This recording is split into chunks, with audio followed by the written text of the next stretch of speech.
Honneur aux dames dans cette émission. Aujourd'hui, nous allons parler des violences faites sur les femmes en situation de handicap. Mais avant, nous allons nous entretenir avec une dame, Andrea Mestre, dans la rubrique Ce jour-là. Elle est juste derrière moi. C'est une survivante, c'est une gagnante et c'est une étoile. À tout de suite.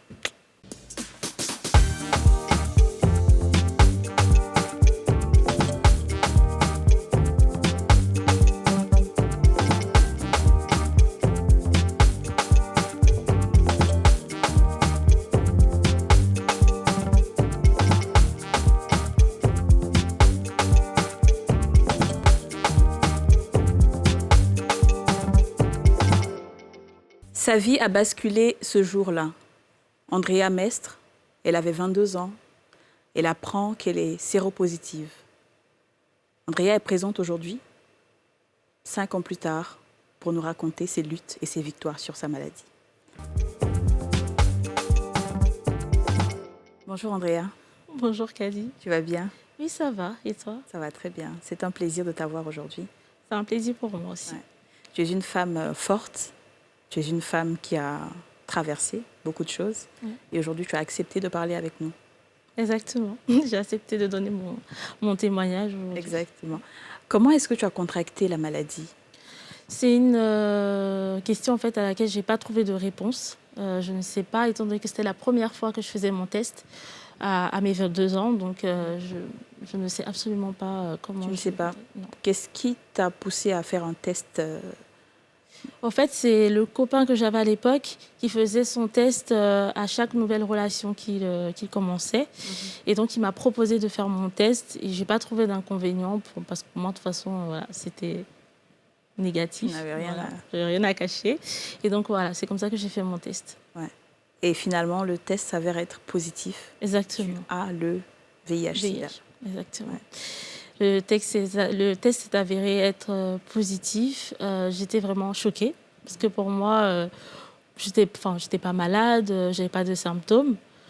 Donc, je m'y attendais pas. Je m'y attendais absolument pas. C'était très difficile. Sur le coup... Qu'est-ce que tu as fait sur le coup?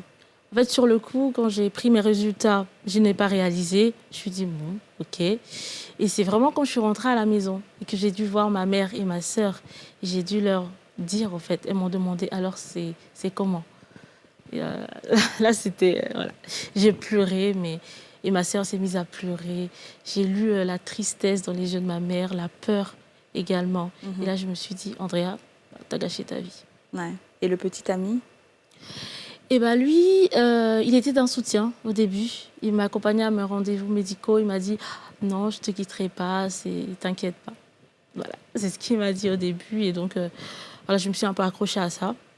Mais finalement, il m'a quittée 1 an plus tard. Ouais. Et c'était une rupture très douloureuse parce que j'ai fait une tentative de suicide juste après. Wow. Je me disais, si lui me quitte, c'est fini. Je ne vais plus trouver un autre homme, je ne vais pas avoir d'enfant. Et ce serait vraiment une partie de ma vie pour moi qui me serait enlevée, au fait, à cause de ce virus-là, qui est arrivé, au fait, pour moi, comme par enchantement, quoi. Et ton entourage, tes amis?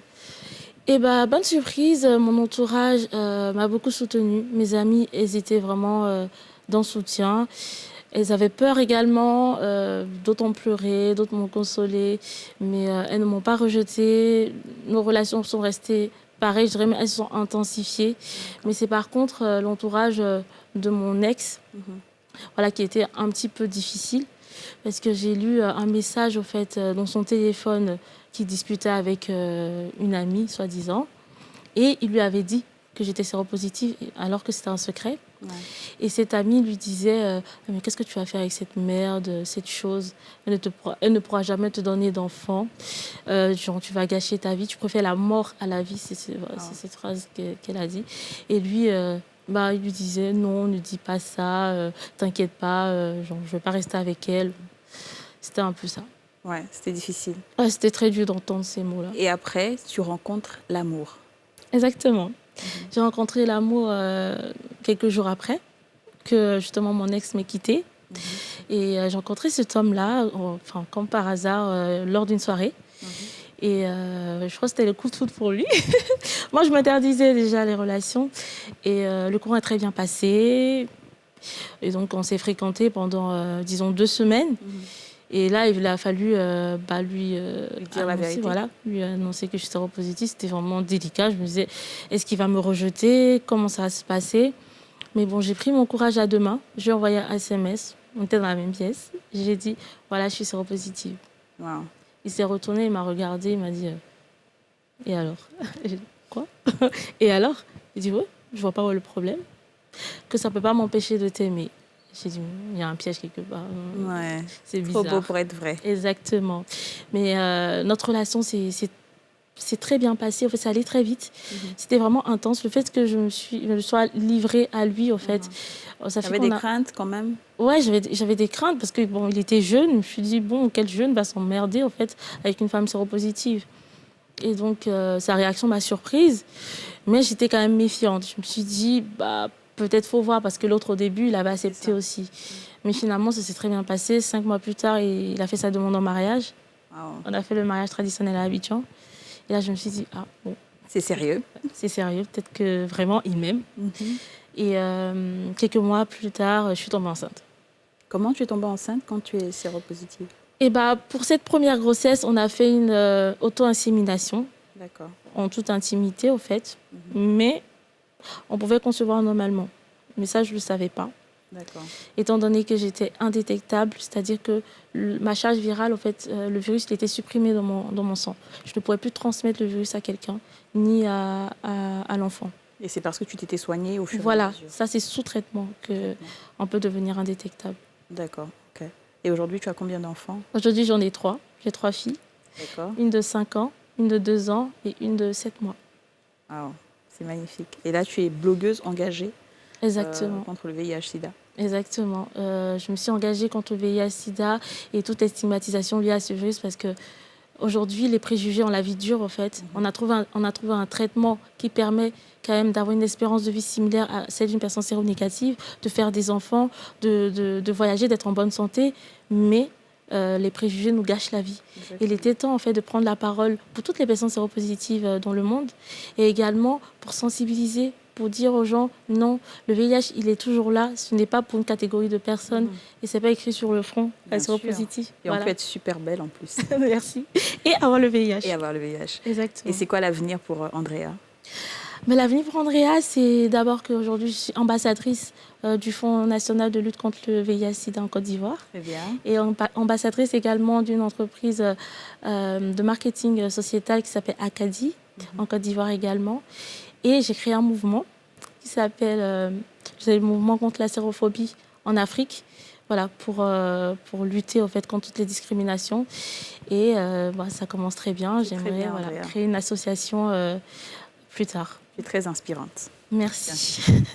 Très inspirante, très forte, très brillante, très pétillante. Merci beaucoup Andrea d'avoir accepté de partager cela avec merci Cathy. Et vous ne partez pas. L'émission continue avec les violences faites sur les femmes en situation de handicap. À tout de suite.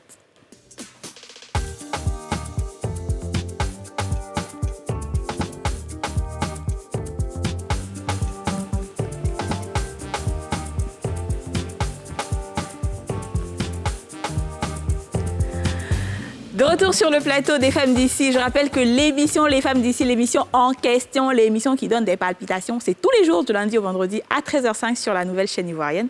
Nous sommes aussi en live sur la page Facebook de NCI, alors partagez et mettez les kéros. Alors les filles, tout à l'heure, je viens de finir un entretien avec Andrea Mestre, qui est porteuse du virus, du sida. Et là, bon, elle est indétectable maintenant et tout, mais je veux dire, c'était une histoire forte.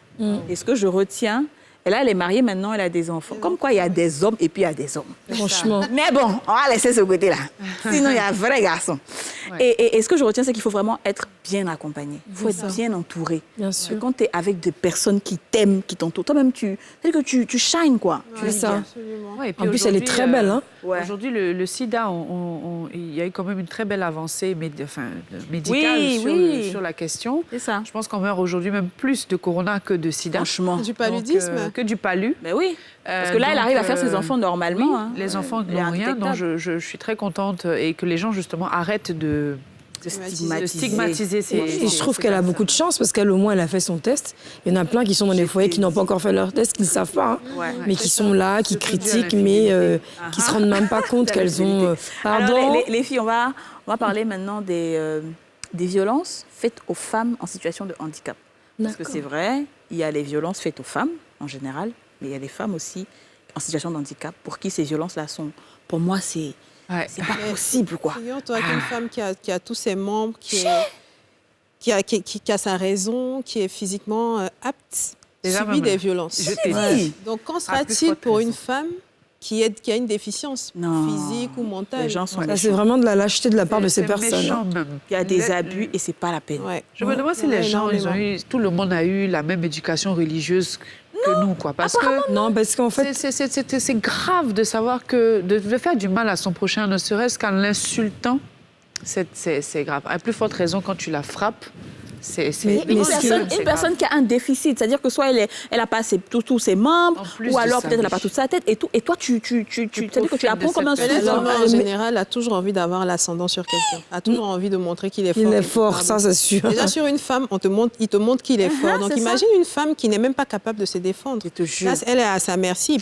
Il peut en faire tout ce qu'il veut. en Mais fait. ce qui est grave, c'est que ces personnes sont des fois considérées comme des sous-hommes dans nos pays africains. Donc les gens les traitent comme des animaux, on s'en fout. Déjà, même les animaux, maintenant, on ne les touche plus, comme on le faisait à l'époque. Il y a des lois. dis. Mais en plus, des êtres humains, c'est compliqué, quoi. On aura l'occasion d'en parler aujourd'hui avec des invités, en tout cas bien indiqués. Mais pour l'instant, on va aller voir dans La rue s'anime. On vous a posé la question, quelle est votre définition des violences faites aux femmes? Et on vous écoute.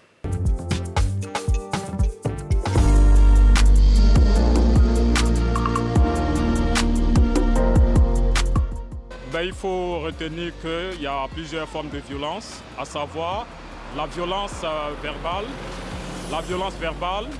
la violence physique et aussi la violence sexuelle. Donc il y a plusieurs formes de violence en ce qui concerne la violence faite aux femmes. Violence faite aux femmes, la définition. C'est, comment je peux traduire ça déjà? Les viols, les agressions sexuelles, effectivement. Agression sexuelle, agression contre la femme, abus. Un abus. C'est déjà méchant de la part des hommes même qui font du mal aux dames, aux femmes. Les femmes sont nos mamans. Il faut franchement respecter les mamans. Voilà, c'est une violence même, c'est quelque chose qui doit être banni même. C'est pas bon. Voilà, ça c'est mon mot à dire. Bon, ça part du fait que les femmes sont violentées, violence psychologique, violence physique, violence sexuelle aussi.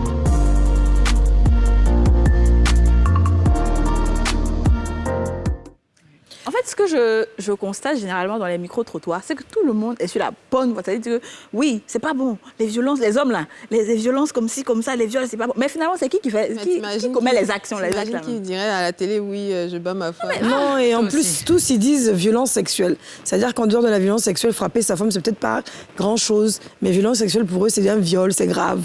Alors, faudrait mais peut-être parle de tout, enseigner. violence physique, non, mais j'ai violence plus entendu psychologique. violence sexuelle. Ah, si, plutôt là-bas, que la ça. violence sexuelle, Donc la je me dis qu'ils voient violence ça plus grave qu'autre chose, c'est quoi, grave, qu'autre parce qu'ils violence. sont- C'est Ils grave. reconnaissent au moins qu'il y a de la violence Il y a de la et que ça violence. existe. Il faut respecter nos Après, mamans. Est-ce que dans Ils le disent ça. fond, comme Didier le dit, dans le fond, est-ce qu'ils le Est-ce respectent que dans la vraiment? pratique, surtout, c'est ça? C'est bien ça. beau de Après, dire ça, peut-être quoi. que ceux-là respectent, mais il y en a Alors. d'autres pas. En tout cas. On sait Alors, pas. on va en parler avec nos invités. Je vais appeler Kadi Tanou, qui est présidente de l'IDA africaine.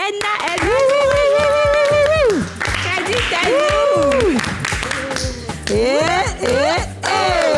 Super. Elle sera pas seule, elle sera avec Anaïs Dagrou, présidente de l'association Mouvement Femmes et Paroles. Dagrou, Anaïs, comment ça va? Yes et yes. Alors, Marie Mbundi, la maman des mamas. Maman qui Une femme. Moi, c'est qui fait, maman. Regardez comment la maman est chouette. Ah, ouais. C'est ça que j'aime chez les femmes d'ici, là. Ça dit, tu as 10 ans, tu as 30 ans, tu as 40 ans, tu as 50 ans. Quand tu viens ici, là, on a tous le même âge, on a 15 ans. C'est ça, maman. C'est ça. Ça va. Alors aujourd'hui, on va parler des violences faites aux femmes en situation de handicap. On va déjà essayer de définir c'est quoi une femme en situation de handicap. Je vais peut-être commencer par Kadi. Bon, peut-être parce que je m'appelle Kadi aussi, je ne sais pas. Mais vas-y. Une violence, d'abord, déjà, c'est une personne en contrainte situation de handicap. d'une situation en personne une personne en situation de handicap, c'est Oui. une personne qui n'a pas peut-être tous ses sens Ok. ou tous ses membres, en tout cas qui est dans une situation qui le rend vulnérable. D'accord. Oui. Et est-ce qu'on peut avoir des exemples, Maman, Marie? Oui. Il y a plusieurs types de handicap. Hein. Il y a le handicap physique, il y a le handicap visuel, il y a le handicap auditif pour les femmes sourdes et les femmes malentendantes. Vous avez le handicap moteur. Vous avez des femmes qui sont sur fauteuil, par exemple. Et puis, ça, je crois que c'est une exception ivoirienne. Il y a d'autres handicaps qui se sont ajoutés. Les femmes de petite taille. Les naines, oui, moins de 1,40 m par exemple. Vrai, ouais. Oui. Et puis vous avez les femmes atteintes d'albinos. D'albinisme, je vais dire, oui, c'est vrai. ce qu'on appelle couramment les albinos. Et puis, vous avez les femmes, disons, les personnes bègues, le bégaiement. Ouais. Voilà, c'est aussi un handicap. Voilà. Donc, On ne savait pas tout ça. Hein. Voilà, Bon. voilà. ok, c'est sûr que... C'est une exception ivoirienne. Avant cette émission, on va se rappeler de ce qu'on a eu à dire si quelqu'un qui bégait. Oui, oui. En plus, le pire, c'est qu'on se moquait. Enfin, Oui, généralement, on se moque, oui. On ne se rend pas compte que c'est une C'est considéré comme c'est considéré comme un handicap. Un handicap, Oui. d'accord. Wow. Et Anaïs, je sais qu'il y a d'autres handicaps que toi, tu maîtrises un peu plus. Oui, je pense que vous l'avez mentionné, toutes les formes d'handicap. Et c'est tout ce qui vraiment rend vulnérables les femmes, ce qui les empêche, contrairement ou comparément à d'autres femmes, à pouvoir dire non à cette violence. Donc, par exemple, avec le bégaiement, ça serait peut-être plus compliqué de s'exprimer pour exprimer un non-consentement, ou même l'handicap lié au moteur, ça serait beaucoup plus compliqué de bouger et de se déplacer. Mais toi, Anaïs, c'est surtout les personnes qui ont un déficit mental. Oui. Ouais. Donc, j'ai fait face à des personnes qui avaient un handicap mental et c'est beaucoup plus compliqué. Ce qu'on appelle les fous, les folles ici. Exactement. Et je pense que c'est intéressant de mettre en avant le cadre de la Côte d'Ivoire parce qu'on se moque beaucoup. Oui, mon cher. Donc, parfois, c'est très embêtant pour certaines personnes. On fait pas comme c'est comme s'ils font pas exprès, en fait. Oui, en fait, c'est alors c'est comme c'est C'était naturel. Situation de handicap mental. Moi, pour mon expérience, j'ai connu une folle qui était dans le quartier à la Riviera Golf, qui marchait tout le temps. Mais comme j'ai grandi là-bas, cette femme-là, chaque année, elle est enceinte. On s'est dit, mais la go, elle est folle. Elle marche dans le quartier, là. Comment elle fait pour tomber enceinte? Mais en réalité, là, c'est vrai que ce sont des hommes, malheureusement, qui peut-être l'utilisent. Il faut mettre le côté aussi spirituel ou mystique. Beaucoup de gens violent ces femmes-là parce qu'ils se disent que ça peut leur donner du pouvoir, etc. Mais ces femmes qui se promènent dans la rue, qu'est-ce que vous faites pour éviter justement que ça arrive? Parce que c'est quand même quelque chose qui est très fréquent. Et c'est beaucoup plus compliqué parce qu'il y a un manque d'accès à certaines ressources éducatives. Donc, il y a certaines associations qui, justement, essaient de les ramener un peu pour les mettre dans un environnement où elles pourront en apprendre davantage. Ouais. Parce que je pense que vraiment, le frein, c'est l'éducation. Donc, parfois, on ne sait pas ce qui se passe et on normalise. Et en étant dans ce genre de culture qui banalise, qui fait des rigolades ou des blagues par rapport à toutes ces questions, ça encourage ces violences faites aux femmes en situation de handicap. Moi, je voulais compléter. Quels sont les différents types de violences auxquelles ces femmes-là sont confrontées, la plupart du temps, en dehors des moqueries et tout ça? Il y a plusieurs types de violences. Hein. Je crois que nous avons suivi même dans l'élément qui est passé avant l'émission. Vous avez des violences physiques, vous avez des violences verbales, vous avez des violences psychologiques, vous avez des violences émotionnelles. Vous avez toutes sortes. Mais est-ce qu'on peut avoir des exemples? Des exemples palpables. Les violences économiques aussi. Violer. Oui, les violences économiques, oui. Quand vous dites psychologique, qu'est-ce qu'on fait concrètement? Parce que nous, là, ici, on a besoin de savoir les choses comme elles sont. Qu'est-ce que vous constatez Qu'est-ce que vous constatez? Comment est-ce qu'on traite, par exemple, une personne qui a un handicap, grosso modo. Voilà. Qu'est-ce qu'on lui dit qu'il a atteint psychologiquement? Mais on l'insulte. Non seulement on l'insulte, voilà, c'est ça. On se moque. Ouais. il y a des railleries, il y a des moqueries. il y a des mots qu'on leur adresse. Est-ce que c'est le conjoint? Est-ce que c'est les amis? Est-ce que c'est l'entourage? C'est tout le monde, c'est toute l'entourage. la société. Écoutez, moi, je sais très bien. Je sais. Mais moi, Kadi Touré, je sais très bien. Mais j'ai besoin, en fait, que vous expliquiez pour les téléspectateurs, en fait, qui nous regardent. C'est toute la société. Ouais. Ça va commencer à la maison, déjà, même avec les parents. Ouais. Il y a souvent certains mots ou certaines expressions qui vont être utilisées à la maison. Et puis, cette femme qui a ce handicap-là, se sent déjà en situation encore plus inférieure que ses frères et sœurs. Ça va commencer depuis l'enfance. Et puis ensuite, ça va continuer dans le foyer. Dans l'environnement immédiat, on va le voir. On va retrouver cela dans les centres hospitaliers. On le retrouve partout. Ouais. On retrouve cette violence-là Dans les centres hospitaliers, c'est-à-dire que quand quelqu'un d'handicap, qu'elle est enceinte, qu'elle va accoucher, on lui dit, mais toi, tu n'as pas pied, puis c'est toi, tu allais te faire enceinter, là. Et puis maintenant, tu es en train d'accoucher, regarde-moi, et puis on tape sur sa tête. Dépêche-toi d'accoucher. Par exemple, quelqu'un qui est en Djoula, on appelle ça Dajibola, ça dit, vous avez des gens qui sont handicapés dans les chaises roulantes, mais qui coulent un peu la salive. On va dire, soit le papa a sacrifié l'enfant, alors que ça n'a rien à voir, c'est peut-être génétique. L'enfant est né comme ça. En cas pour les Mongoliens, trisomiques. Oui. Des fois, c'est des cousins qui se marient entre eux. En général, c'est ce qui donne des enfants trisomiques. On va dire que la maman est maudite. Donc, elle-même, dans sa tête, comme elle est née dans cet environnement, elle commence à être violente avec son propre enfant. Elle le rejette. Donc, ça aussi, c'est une forme de violence. En fait, c'est l'effet de la société même. C'est ça. La société est bâtie de cette façon-là. Elle a pris l'exemple de la cellule familiale. Parce que vous avez un enfant qui naît et qui a un handicap. Déjà, vous-même, vous ne l'acceptez pas. Il y a un rejet à ce niveau-là. Mais que voulez-vous que les autres fassent de votre enfant? Il y a déjà ça. Il y a un mois, à Daloa, je peux citer la ville, il y a un bébé qui est né sans bras. Les deux bras, il n'en avait pas. Un petit garçon. Alors, les parents, qu'est-ce qu'ils ont fait? Ils l'ont ils l'ont mailloté et ils sont allés jeter. Oui. Ben oui. Donc, c'est pour dire que il a été récupéré par des passants qui, finalement, ont amené l'enfant dans un centre social. Donc, c'est pour dire que jusqu'aujourd'hui, en fait, le handicap est assimilé à une malédiction, à un sort qui est jeté dans la famille. Pourquoi je dois faire un enfant qui n'a pas de bras? Je sais que ce n'est pas normal ce que les parents ont fait, mais il y a aussi le problème économique. Déjà, quand on n'a pas des moyens, quand on met un enfant au monde, c'est difficile même de s'en occuper au point où certains enfants se retrouvent dans la rue.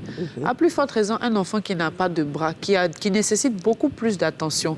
Dans ce genre de cas-là, c'est vrai qu'on pointe du doigt les parents, on pointe du doigt la société, mais qu'est-ce qu'il faut faire pour faire changer cette mentalité-là? C'est surtout ça aujourd'hui le but de l'émission, c'est de faire changer les mentalités. Tout à fait. Tout à fait. C'est là où il faut mettre justement l'accent. C'est la sensibilisation, l'éducation, intensifier la sensibilisation, la communication pour que la société comprenne que ce sont des êtres humains comme nous, comme ceux qui sont valides, qui ont des droits et il faut respecter leurs droits. Ouais. Je crois qu'il faut travailler justement sur ces questions de droits. Que l'on ne prenne pas cette question sur le plan de la pitié ou de la charité. Je crois qu'il faut faire évoluer le regard de la société pour faire de telle sorte que l'on comprenne que cela peut arriver, qu'il y a même une convention qui existe. Une convention qui est consacrée à la question du handicap pour les personnes en situation de handicap. Donc, il y a des droits, des dispositions qui sont consignées dans cette convention-là. Donc, on doit comprendre que c'est une question de droit. Ce sont des personnes valides, peut-être pas valides, mais des personnes qui ont les droits, qui existent. C'est des êtres humains.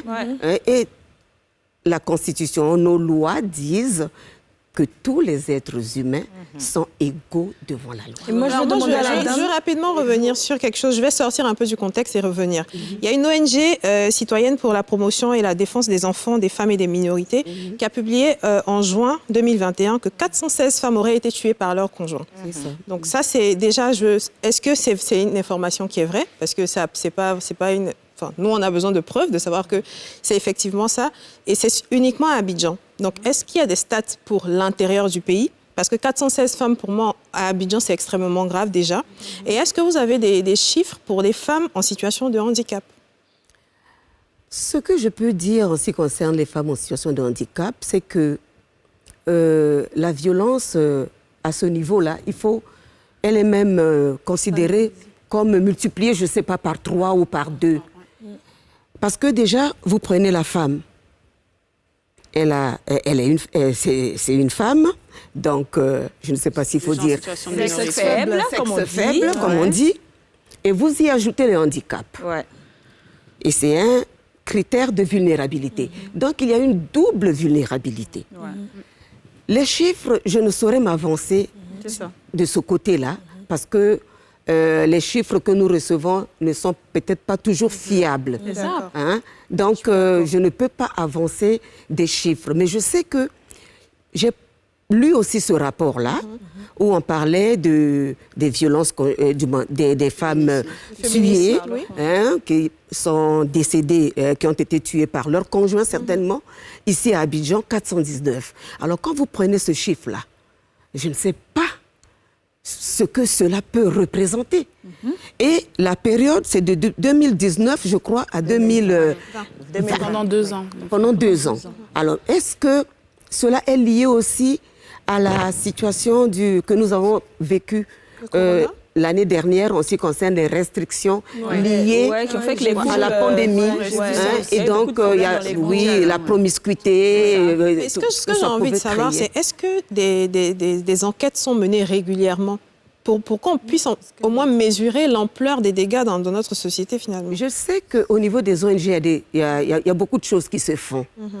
C'est des ONG qui travaillent sur ces questions-là, qui mènent des enquêtes, mais avec les moyens qui sont les leurs. Mais des fois, ils ne couvrent pas le territoire national. Donc, on ne peut pas donner... Est-ce que les victimes elles-mêmes, je demande à Anaïs, est-ce que les gens viennent parler? C'est ça. Il y a cette culture du silence aussi, où on n'accepte pas nécessairement de se livrer. Et ce n'est pas facile de demander à des survivants ou des victimes de s'exprimer par rapport à certaines situations, surtout quand on est dans une société qui n'accepte pas d'écouter nos différents mots. Et maintenant, je voudrais aussi revenir sur ce que vous avez dit par rapport aux 416 féminicides. Et je pense que vous l'avez très bien dit, il y a beaucoup de... C'est difficile de chiffrer en termes de statistiques. Mais pour vous donner une idée, pour les femmes en situation de handicap, il y a 78 000 environ femmes en situation de handicap. Donc, vous pouvez imaginer le nombre de violences dans cette situation-là. Moi, je vais justement vous poser la question à toutes les trois. On a vu en France, l'ONU en France qui fait une campagne en ce moment où on a ce signe qui dit non à la violence. Il y a même un bracelet qui a été fait pour vraiment communiquer sur ça, puisque tout à l'heure, Aurélie vous a posé la question de savoir le but, c'est de comment éduquer les personnes qui nous regardent à ne pas commettre la violence sur les femmes. Alors au niveau de la Côte d'Ivoire, qu'est-ce qui est fait réellement? Quelle est cette campagne qui est mise en avant pour empêcher que ce phénomène... Kadi reprend déjà. Déjà, chaque organisation, comme Madame le disait tout à l'heure, chacune des ONG essaie de mener des actions à son niveau. Il y a certes un programme national, parce qu'on a un programme national aujourd'hui de lutte contre les violences faites aux femmes. Mais les organisations travaillent, on va dire, individuellement à leur niveau pour essayer de sensibiliser, de donner le maximum d'informations. Je sais que pour la journée de 25, par exemple, beaucoup d'organisations ont organisé soit des ateliers, des conférences ou des activités de communication pour informer au maximum la population. Donc, par exemple, au niveau de notre ONG, on a initié un atelier d'échange avec les jeunes pour que, justement, il y ait cet échange intergénérationnel pour bien comprendre ce que c'est que les violences et que cette éducation-là commence déjà depuis l'école. D'accord. Moi, je vais vous demander... Vous allez rajouter tout à l'heure, ce sera après la pub. Allez.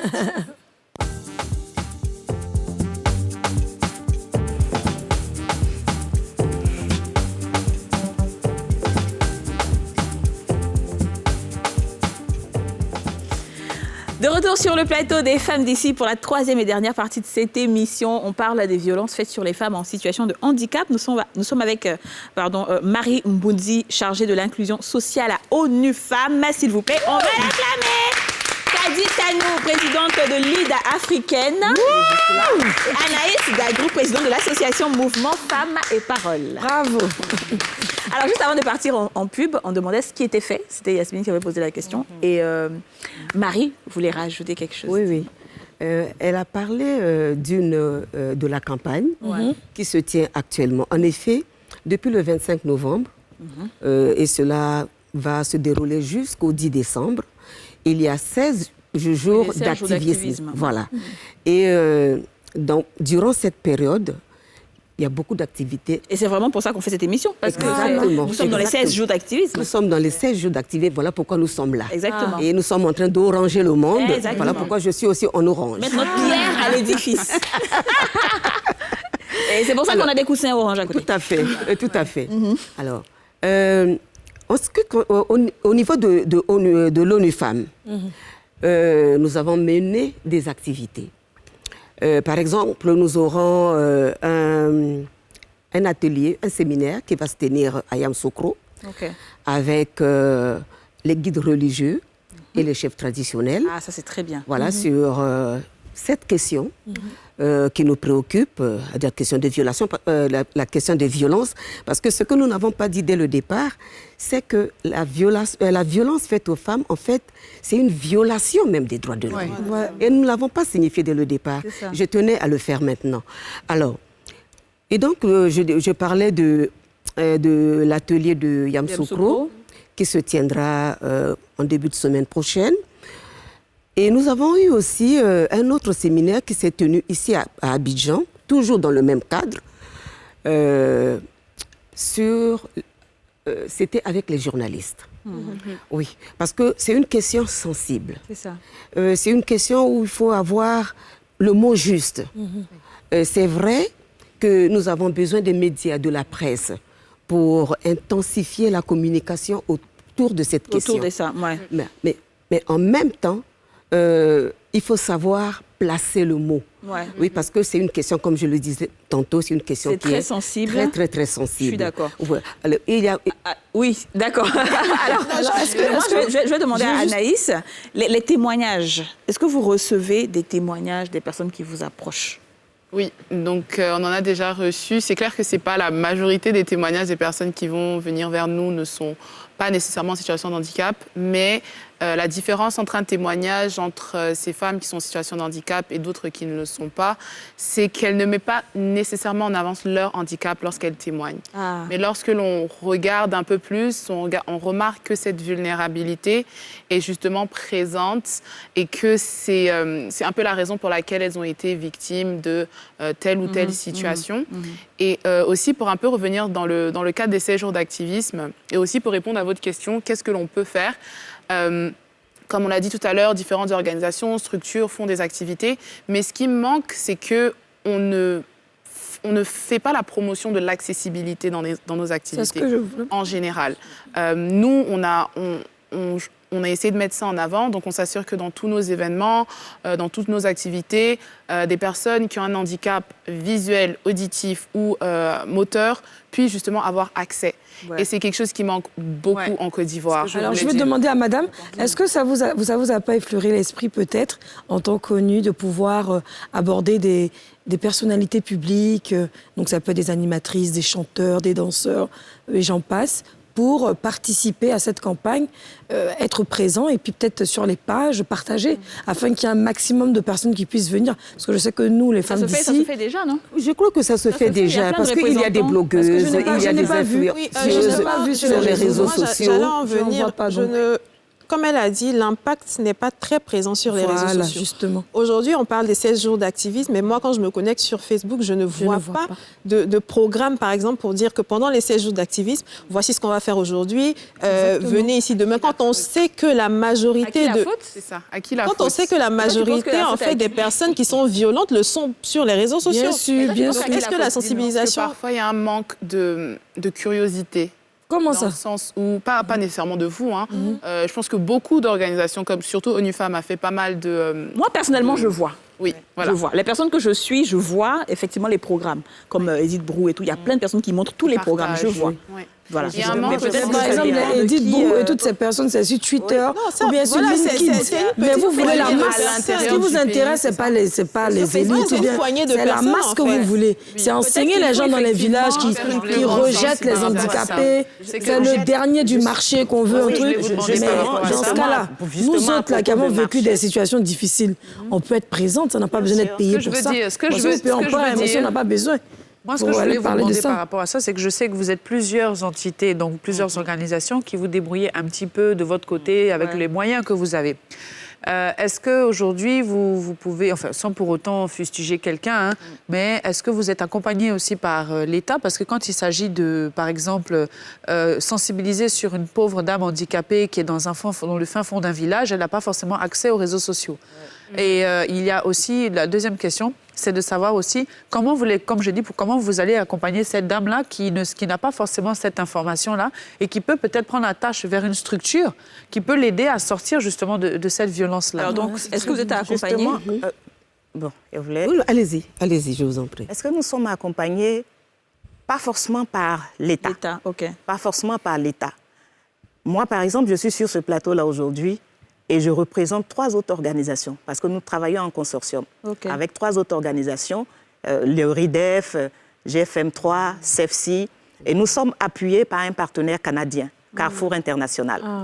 Donc, grâce à qui nous menons des activités aujourd'hui où on peut accentuer un tout petit peu la communication. D'accord. Le 10, par exemple, le 10 décembre, c'est la journée des droits de l'homme, pour boucler avec cette campagne des 16 jours d'activisme, nous serons dans les marchés pour faire de la sensibilisation. Il faut de la proximité. Et un concert géant. Pour faire de la... Un concert géant, ça serait bien aussi.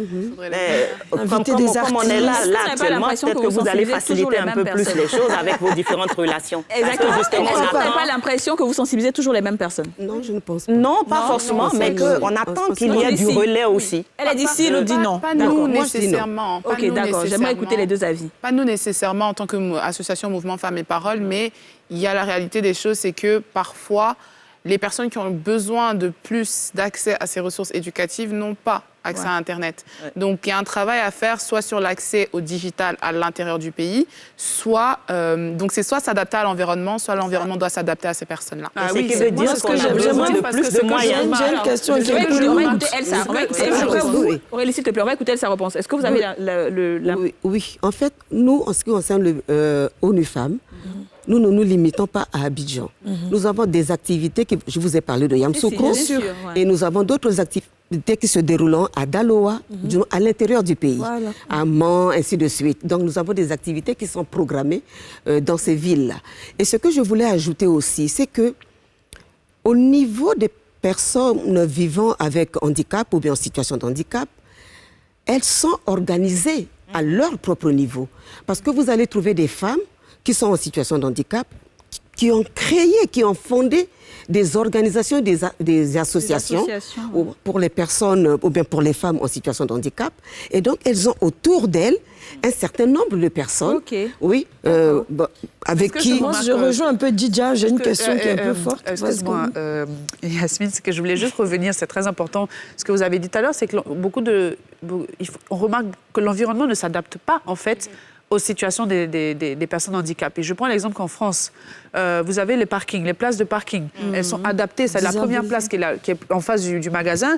On a le handicapé qui peut descendre facilement. Il y a des ascenseurs partout. Il y a des on va dire des rampes spécialisées. Mais ici, est-ce qu'on remarque, vous avez remarqué une fois dans un endroit? Alors, c'est pas elle, c'est un appel aussi à prendre en considération le fait que les handicapés, ils ont une vie, ils ont une place dans la société, et c'est à vous les ONG et aussi à l'État de mettre en place des dispositifs qui peuvent pour que puissent faciliter. Une question un peu lourde. Je veux joindre ma collègue Didja qui a dit quelque chose de très vrai, qui est aussi sur les réseaux.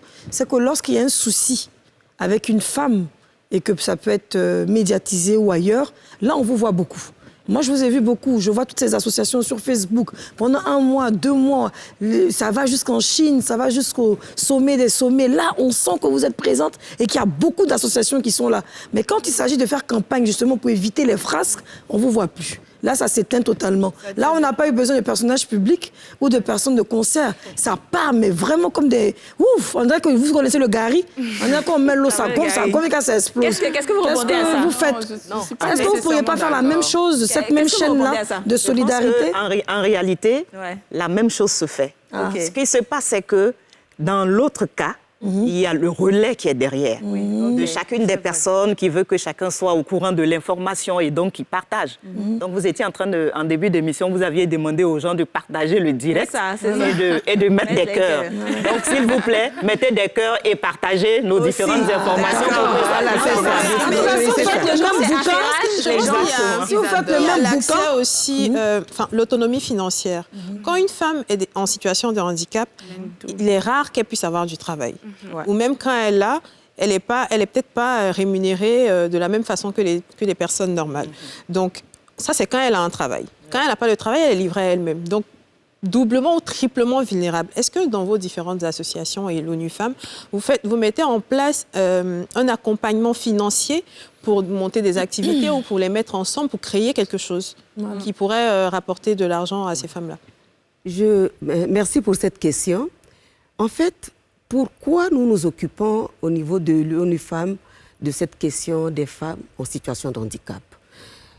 En me présentant, vous avez bien dit que j'étais chargée de l'inclusion sociale.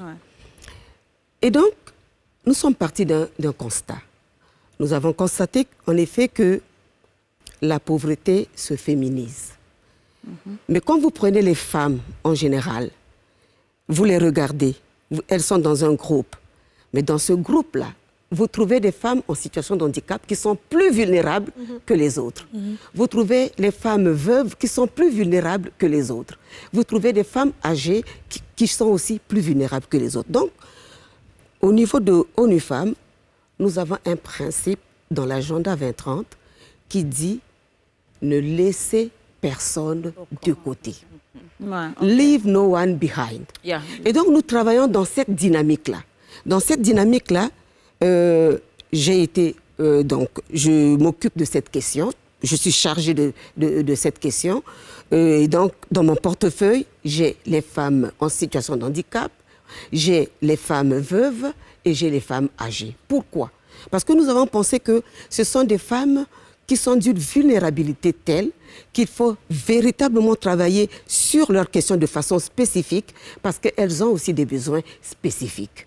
Voilà pourquoi nous existons. D'accord. Voilà. Et donc, alors, ce que moi, je veux savoir, on va passer au sans tabou tout à l'heure. Une femme qui est victime d'une violence, elle est handicapée, elle bègue, je ne sais pas, qu'importe l'handicap, qu'est-ce qu'elle fait?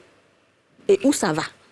Parce qu'aujourd'hui, ce qui freine les gens, c'est qu'on a l'impression que ça ne va pas quelque part. Quand on dit ça ne va pas quelque part, c'est en griffe, parce que d'autres diraient que ça va quelque part, mais en réalité, non. Parce que si c'est son mari, par exemple, quand elle va partir après, bon, qu'est-ce que vous allez faire pour elle, pour qu'elle ne revienne plus chez cet homme-là?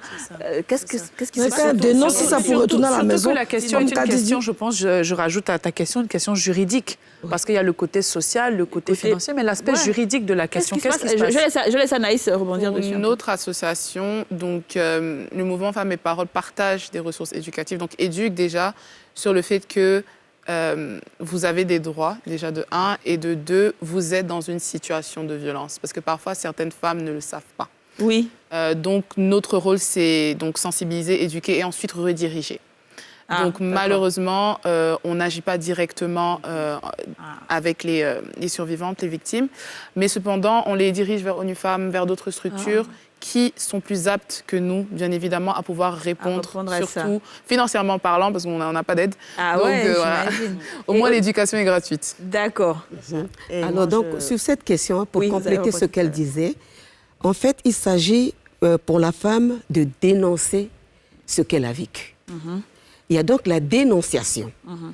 Et c'est voilà pourquoi je vous avais dit dès le départ que ce sont des personnes qui ont des droits et il y a même une convention qui existe pour ces personnes-là.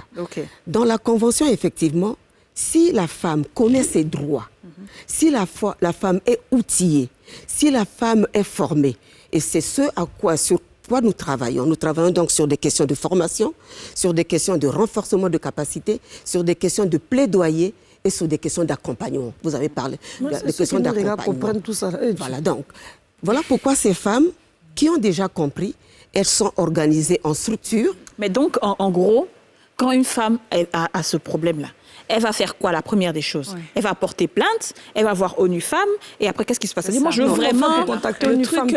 Non, non. La procédure. Nous ne sommes pas un tribunal. Nous ne sommes pas un tribunal. D'accord.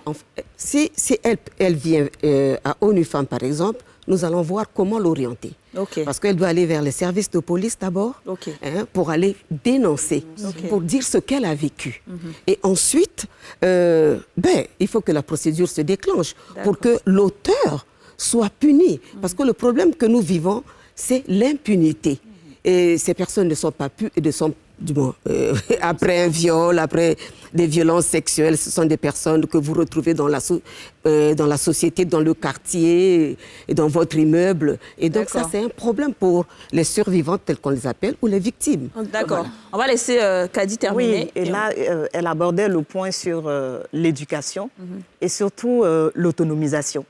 Donc, par exemple, il y a 3 ans, on a accompagné 25 femmes porteuses de handicap moteur. L'objectif, c'était de les former, parce qu'il faut les former, il faut les outiller. Donc, elles ont été formées au métier de la coupe et de la couture. Et après la formation, nous les avons dotées de matériel de travail. Donc, chacune d'elles a eu une machine à coudre, bien évidemment adaptée à son handicap. Donc, une machine à coudre, un compte bancaire ouvert avec un fonds de démarrage pour qu'elles puissent commencer à travailler et à être autonomes. Donc, en les amenant dans cette situation d'autonomisation, c'est sûr qu'elles deviennent moins vulnérables et elles ont beaucoup plus confiance en elles pour entreprendre un certain nombre de choses. Exactement, je suis d'accord. Alors, on va fermer juste cette parenthèse-là et ouvrir le Sans Tabou. C'est toujours dans le même thème. Hein. Sans Tabou. Alors, la question du Sans Tabou, ce sera comme un tour de table. Pour les femmes en situation de handicap, le monde idéal serait quoi? Ce serait quoi le monde idéal? Dites-nous. Le monde idéal serait un monde inclusif, un monde où leur voix compterait, où elles seraient prises en compte à part entière comme nous, valides que nous sommes. Ce serait un monde où elles auraient le droit à l'éducation, le droit au travail, à l'amour, à tous les plaisirs. Un peu comme en Europe, quoi. Oui, c'est ça. C'est-à-dire ne pas être regardé avec pitié, mais être considéré comme un être normal. Ouais. Non, mais c'est ton tabou, là, c'est le moment de dire quoi, de crier, de dire ce que vous voulez. En fait, la femme en situation de handicap est une femme comme tout le monde. C'est une femme comme vous, on doit respecter, comme moi, que vous qui regardez, c'est une femme avec, dans le sens aussi large du terme. Donc, c'est quelqu'un de normal qu'on doit respecter, qu'on ne regarde pas avec pitié, mais qu'on considère comme un être humain à part entière. D'accord. Et dis-nous. Alors moi, comme je dis, comme en Europe déjà, sans le vouloir, on t'enseigne déjà qu'un handicapé fait partie de la société. Comme disait Aurélie, quand tu arrives au parking, c'est écrit « disabled », ça se trouve dans les pays anglophones. Tu sais qu'ici, il y a même les caddies là. Les caddies dans les supermarchés pour les handicapés. Il y a même les chaises pour les femmes un peu d'un certain âge, comme la dame a dit. Tout ça, ça fait partie de la société. Donc je pense que ce qui serait bien, c'est qu'on insère ça dans la société. Donc inconsciemment, on sera confronté à cette chose et à ce moment-là, on aura du respect l'un pour l'autre. Je vais rajouter un peu, je disais que la... On va laisser d'abord terminer avec... Un petit truc vite fait, si vous permettez. Nous avons déjà la première dame qui fait un travail remarquable au niveau d'Abidjan, enfin de la Côte d'Ivoire. Donc on sait que quand on a un problème, comment faire pour aller à Children of Africa. Mais on ne sait pas comment faire pour aller à l'ONU Femmes. On se dit que l'ONU, waouh, c'est tellement grand, il faut aller sur Facebook et Instagram. Donc aussi nous dire après comment vous contacter. D'accord, tout à l'heure. Alors, le monde idéal pour la femme en situation de handicap, qu'est-ce que ce serait? Le monde idéal pour la femme en situation de handicap, c'est de vivre dans une société où ses droits sont respectés, parce que ces droits sont consignés dans une convention. Et c'est là où je reviens encore sur le problème de l'éducation de la société, parce que tout ce que nous avons évoqué figure bien dans la Convention. Les problèmes d'accessibilité, les problèmes de mobilité, les problèmes de rampe, tout ce que vous avez évoqué, ça figure dans la Convention. Quand vous regardez la Convention relative aux droits des personnes handicapées, vous allez trouver tous ces éléments-là. Alors voilà pourquoi ces femmes-là, ces personnes-là, de façon générale, devraient elles-mêmes aussi s'approprier ces textes qui sont en leur faveur pour savoir se défendre. Parce que vous ne pouvez pas revendiquer quelque chose que vous ne connaissez pas. Donc, je crois que c'est ça aussi. Donc, il faut les aider à aller vers les conventions qui existent, les textes qui existent, qui les protègent. Parce qu'ils ont besoin d'une plus grande protection. Normalement, oui, plus grande protection. Besoin d'une plus grande protection. Donc, pour moi, pour revenir à votre question, c'est une femme en situation de handicap. L'idéal pour elle, c'est de voir ses droits respectés, de vivre dans une société inclusive, une société où on ne la regarde pas parce qu'il y a cet handicap, mais une société qui l'accepte avec ce qu'elle a, parce qu'elle a des valeurs, elle a des compétences, elle a du potentiel. Exactement, ouais, top. Anaïs?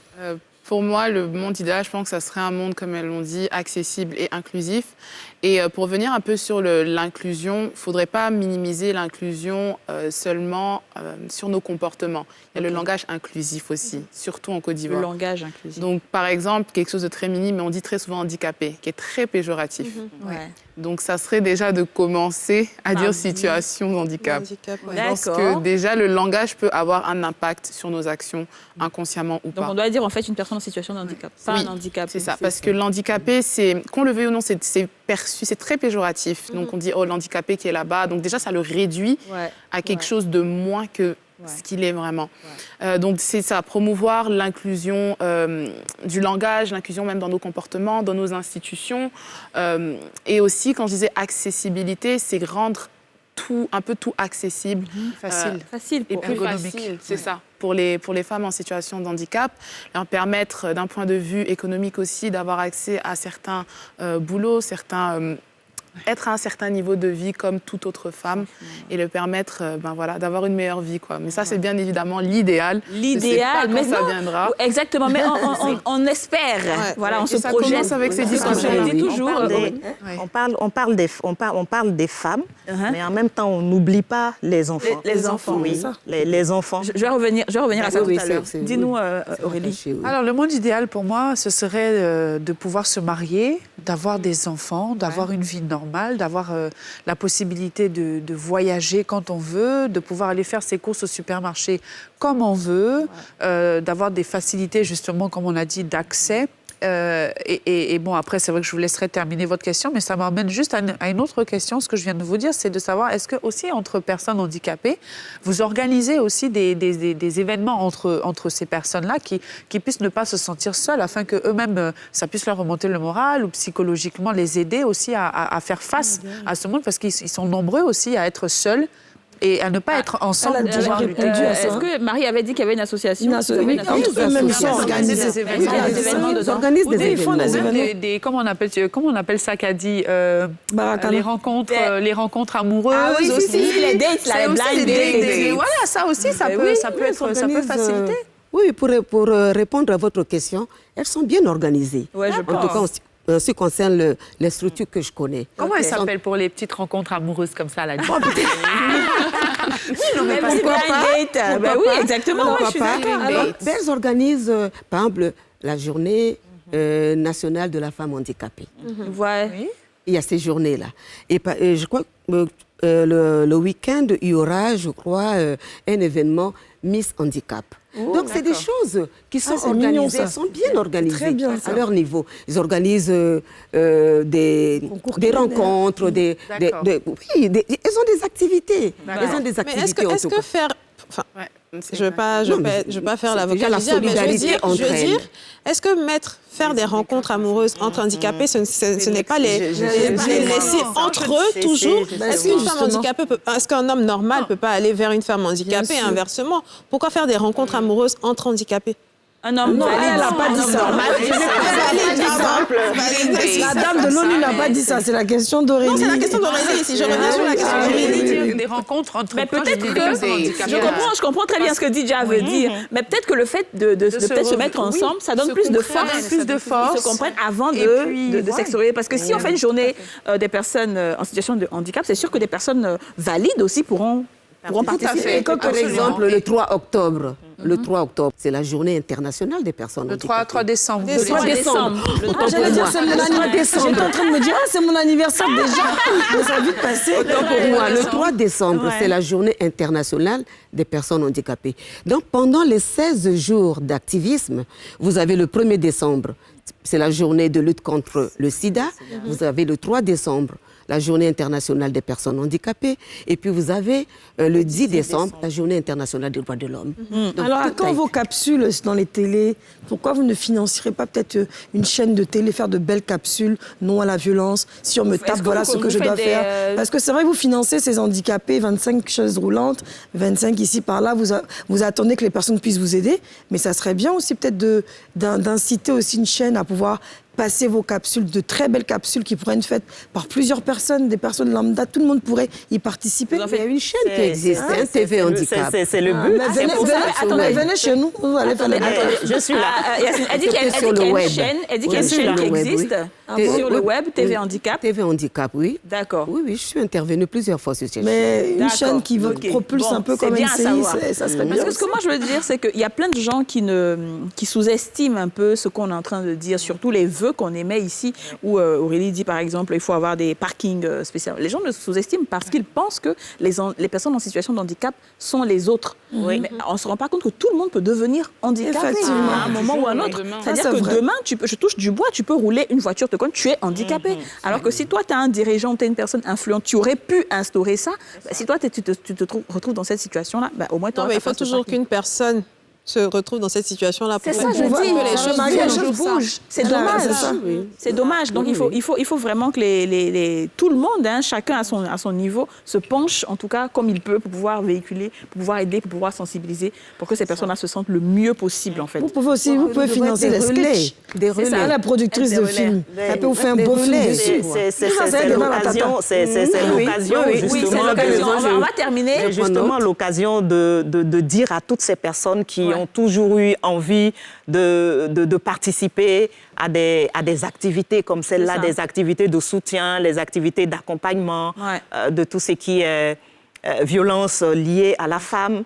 C'est pour cela que les ONG sont là. En tout cas, Donc, c'est une opportunité de rentrer en contact avec nous et de voir chacun à son niveau ce qu'il pourrait faire. Voilà. Et c'est sur ça qu'on va conclure cette émission. Mais je vais d'abord laisser Marie répondre rapidement. Est-ce que l'ONU Femmes est vraiment inaccessible, comme Yasmine l'a dit tout à l'heure? Non, pas du tout. L'ONU Femmes est accessible. À tout le monde. Oui, à tout le monde. Nos bureaux sont ouverts. Nous sommes aux 2 plateaux. D'accord, merci. À Cocody-Valent. En tout cas, nous recevons tout le monde. Et nous... En tout cas, merci beaucoup. Vous nous avez donné cette occasion. Exactement, c'est ça. Parce qu'ici, tout le monde a droit à la parole. Merci d'avoir été avec nous. Et on espère que ce n'est pas rentré dans les oreilles d'un sourd. Tout le monde peut contribuer. Tout le monde peut aider à sa manière. Il suffit juste de bien regarder une personne en situation de handicap. Toi qui es sage-femme, toi qui es dans une station d'essence, toi qui es dans un supermarché, quand tu vois une personne en situation de handicap, là, pardon, il faut la respecter. À la limite, il faut te lever, va s'asseoir. Merci. Au revoir. Merci beaucoup.